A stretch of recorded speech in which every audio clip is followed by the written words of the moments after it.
C'est une façon pour nous de rappeler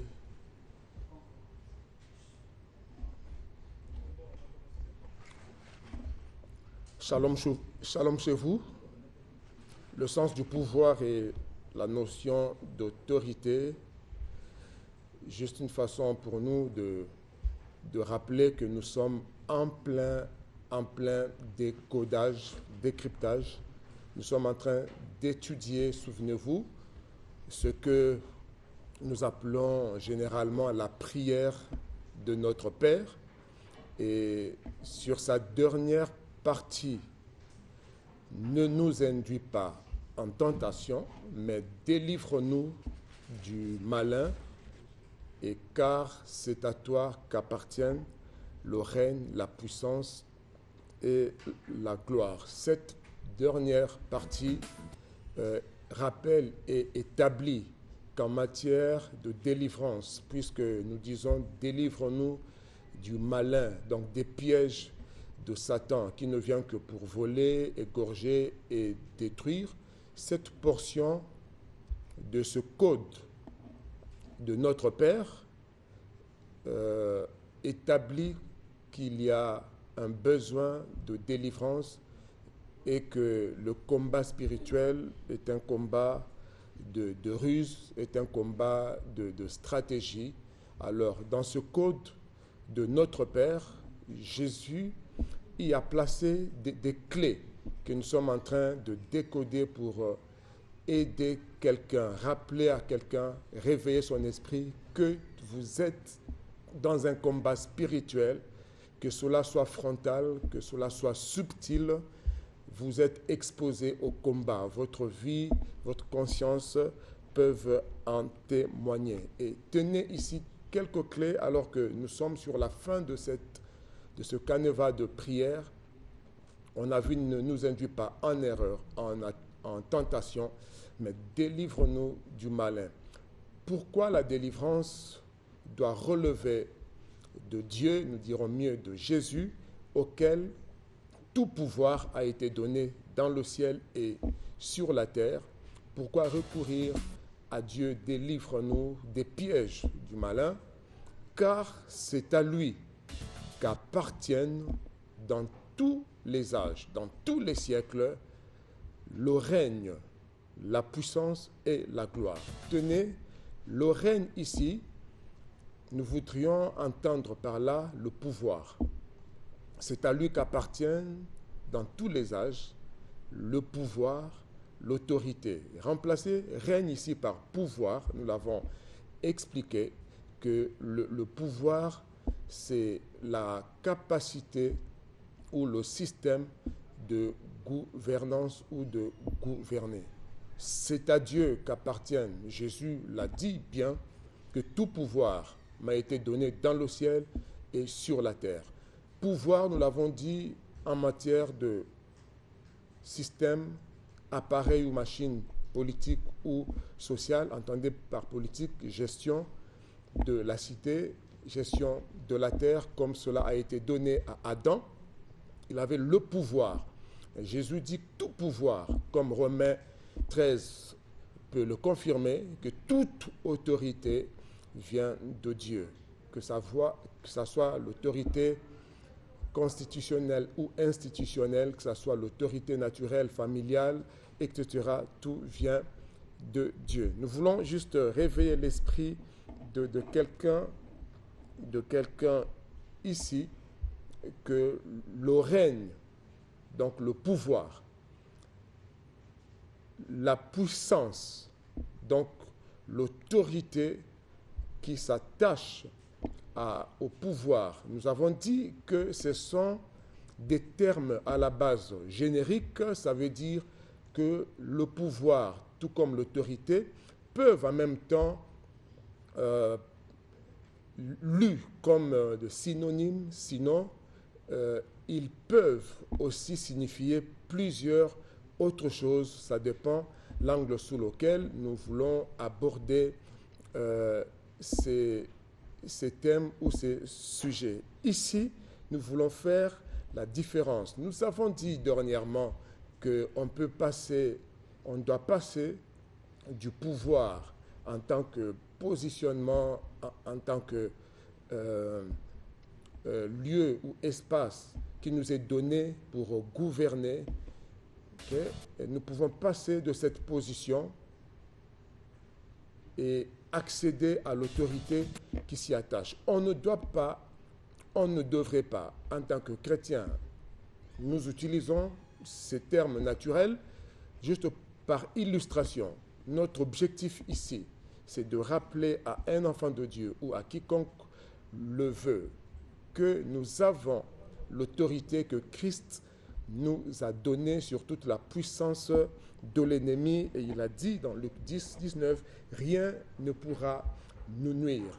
Il est lamentable, regrettable de constater qu'un enfant de Dieu, un chrétien et pire encore un homme de Dieu ne jouissent pas de l'autorité qui s'attache au pouvoir. Nous avons dit que le pouvoir dans la Bible peut être considéré comme le basileia de Dieu, comme le royaume de Dieu. Le royaume de Dieu est un pouvoir. Le royaume de Dieu est venu sur la terre et nous sommes entrés dans ce royaume. Nous pouvons dire, comme dans le pouvoir séculier ou sociopolitique, nous sommes du pouvoir, nous l'avons dit. Étant du pouvoir de Dieu sur la terre, nous voulons faire prendre conscience, rappeler à quelqu'un que tu es du pouvoir, tu fais partie du pouvoir. Tu es né dans une famille qui est au pouvoir dans le ciel et sur la terre. Quand tu es né d'en haut, même si tu es ici sur la terre, tu es dans de la plus grande famille, du plus grand royaume, tu es dans le plus grand pouvoir. Il y a être du pouvoir et avoir le pouvoir et en jouir. Si tu es né d'en haut, tu dois jouir de l'autorité. Ici, tu peux entendre l'autorité en même temps en tant que force, en tant que puissance que tu dois exercer. Nous l'avons dit, sur le péché, sur la chair, sur les puissances des ténèbres, et rien ne pourra te nuire. Avoir donc le sens du pouvoir, c'est avoir la culture du royaume, c'est avoir la culture du pouvoir. Les gens du monde ont souvent une mauvaise culture de pouvoir. Il y a la domination, il y a l'injustice, n'est-ce pas? Il y a nombreux sont élus, mais heureusement que nous voyons des preuves de maturité politique. Sinon, autrefois ou ailleurs, les gens vont dans tous les sens, dans un triomphalisme, dans notre jargon, nous dirons charnel, etc., et provocateur. Mais heureusement, ce n'est pas ce que nous sommes en train de voir en ce moment. Donc, on devrait faire preuve d'une bonne culture ou d'un bon sens du pouvoir qui impliquerait beaucoup plus, autant l'assurance, c'est un droit, la responsabilité, la maturité, la bonne gouvernance. C'est la prise de conscience que nous sommes responsables des autres. Jouir du pouvoir, ce n'est pas seulement, autant dans le royaume de Dieu que dans la société, ce n'est pas seulement exhiber sa position et puis être dans le triomphalisme comme on a dit, mais c'est une prise de responsabilité, une prise de conscience que nous avons une grande responsabilité, nous occupons une position, nous avons le fardeau. J'en viens à notre responsabilité spirituelle. Je suis né d'en haut, je suis serviteur de Dieu, j'ai un fardeau. Je ne jouis pas seulement de l'autorité, du pouvoir que Christ me donne, mais j'ai un fardeau, le fardeau des âmes, le fardeau de la nation, le fardeau de la société. Jésus disait, pour justifier l'onction, nous parlons de la fonction de l'onction. Il disait que l'Esprit du Seigneur est sur moi, l'Éternel m'a oint. Là, je suis dans Luc 4, verset 18. Jésus avait le sens du pouvoir. Il savait que si Dieu lui a donné tout pouvoir dans le ciel et sur la terre, ce n'était pas juste pour lui-même, mais il attachait une fonction à son onction. Il savait que si Dieu lui donne le pouvoir, d'abord en tant que responsabilité, en tant que position, il y avait un objectif. c'était les hommes. Il est venu chercher, sauver ce qui était perdu. Il peut arriver que certaines personnes se retrouvent dans une position d'élévation, mais oublient, comme Esther avait oublié, que si Dieu l'avait établi, c'était pour le peuple. Nous savons aussi que dans 1 Chronique 14, verset 12, que David comprit que si Dieu avait affermi son trône, l'avait élevé, c'était pour Israël, son peuple. On ne peut pas être dans le pouvoir pour soi-même. C'est être dans auto ou oli. Bref, auto ou oli, quelqu'un peut compléter, mais en réalité, si nous sommes élevés, Dieu a une vision pour chaque élévation. Il est question ici d'avoir juste le sens du pouvoir et la notion de l'autorité. Justifier la position que nous occupons, c'est pour les autres, et jouir en même temps autant de l'assurance, comme nous avons l'assurance du salut, nous avons l'assurance que celui qui est en nous est plus grand et plus fort spirituellement que celui qui règne dans le monde. Si tu es en Christ, tu es dans le pouvoir et tu as le pouvoir. Sache que celui qui est en toi a tout pouvoir dans le ciel et sur la terre. Tu as cette autorité.